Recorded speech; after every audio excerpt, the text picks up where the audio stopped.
നമസ്കാരം കൂട്ടുകാരെ. എൻ്റെ പേര് വി എന്നാണ്, റൈറ്ററാണ്. ഞാൻ ഉദ്ദേശിക്കുന്ന ഈ ചാനൽ എന്ന് പറഞ്ഞു കഴിഞ്ഞാൽ ഓരോ പുതിയ ടൈപ്പ് കഥകൾ, പാട്ടുകൾ, അല്ലെങ്കിൽ നിങ്ങൾ തരുന്ന ഒരു സബ്ജക്റ്റിനെ കുറിച്ചുള്ള ഫാൻറ്റസി സ്റ്റൈൽസ് ഓഫ് ക്രിയേഷൻ ചെയ്യുക എന്നുള്ളൊരു കൺസെപ്റ്റിലാണ് ഈ ചാനൽ വരുന്നത്. അപ്പോൾ ഇന്ന് ഉദ്ദേശിക്കുന്ന വാഴ 3 എന്ന് പറയുന്നൊരു ഫിലിം ഇറങ്ങാൻ പോകുന്നതാണ്. നമ്മുടെ ഒരു വെർഷൻ ഓഫ് കഥയാണ് ഇതിനകത്ത് ഉദ്ദേശിക്കുന്നത്.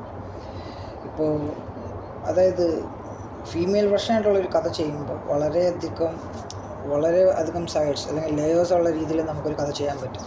അതിലുള്ള ഒരു കഥ എന്ന് പറയുന്ന ഒരു കൺസെപ്റ്റാണ് 4 പെൺകുട്ടികൾ അല്ലെങ്കിൽ സ്ത്രീകൾ ചേരുന്ന ഒരു ഗ്രൂപ്പ്. അതൊരു സ്കൂളിനേക്കാൾ എന്തുകൊണ്ട് നല്ലതൊരു കോളേജിൽ വെച്ചാകുമ്പോൾ അത് അടിപൊളിയായിരിക്കും.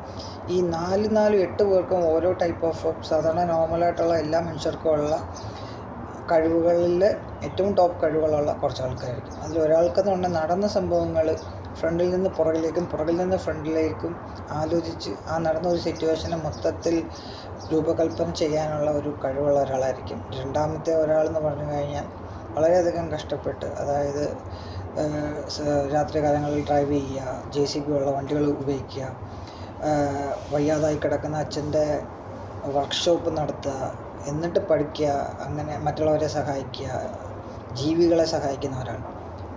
ഈ പറയുന്ന രണ്ടാമത്തെ ആൾക്ക് ജീവികളുടെ പല ചേഷ്ടകളും കണ്ടാലും അങ്ങനെയുള്ള കാര്യങ്ങൾ, അത് സിനിമയുടെ ഒരു വശത്ത് ആ ഒരു കഥയ്ക്ക് ഒരു പ്രാധാന്യം വരുന്നുണ്ട്. അങ്ങനെ ഒരു രീതിയിലാണ് ഒന്ന് വരുന്നത്. പിന്നെ അടുത്ത ഒരു വ്യക്തി എന്ന് പറയുന്നത്, ആ വ്യക്തിക്ക് മാർഷൽ ആർട്സ്, അതായത് അതുപോലെ ലൈഫിൽ ഒരു പ്രോബ്ലംസ്, ഒരു കാട്ടിലോ അങ്ങനെയുള്ള ഒരു വളരെ പ്രതിസന്ധിയുള്ള ഒരു സ്ഥലത്ത് വഴി കണ്ടുപിടിക്കാനും ആ കാട്ടിലുള്ള പരിചയം, അവിടെ ഏത് വസ്തുക്കൾ കഴിക്കണം, അങ്ങനെയുള്ളൊരു കഴിവുള്ളവരാണ്. അങ്ങനെയാണ് ഒരു ക്യാരക്ടേഴ്സ് വരുന്നത്. പിന്നെ വേറെ ഒരാൾ എന്ന് പറഞ്ഞാൽ അടുത്ത ഗ്രൂപ്പിലുള്ള ഒരാൾക്ക് നല്ലപോലെ ചിത്രം വരയ്ക്കുക, അതായത് മെൻ്റലിസത്തിൻ്റെ കോഡ് പ്രോസസ്സ്, അതായത് ലൈക്ക് ഒരാളുടെ കണ്ണുകളിലൂടെ നോക്കി അവരുടെ പ്രശ്നം കണ്ട് അവർ അനുഭവിക്കുന്ന കാര്യങ്ങളെ നേർരേഖ പോലെ ചിത്രം വരയ്ക്കാൻ കഴിയുന്ന ഒരു ക്യാരക്ടറാണ്. അതുപോലെ മറ്റൊരാൾക്ക് അതുപോലെ തന്നെ നല്ല രീതിയിൽ വെള്ളത്തിൽ സഫർ ചെയ്യാൻ, നല്ലപോലെ നീന്തുന്ന, നല്ലപോലെ വെള്ളത്തിനടിയിൽ സഫർ ചെയ്യാൻ കഴിവുള്ള ഒരു വ്യക്തിയായിരിക്കും.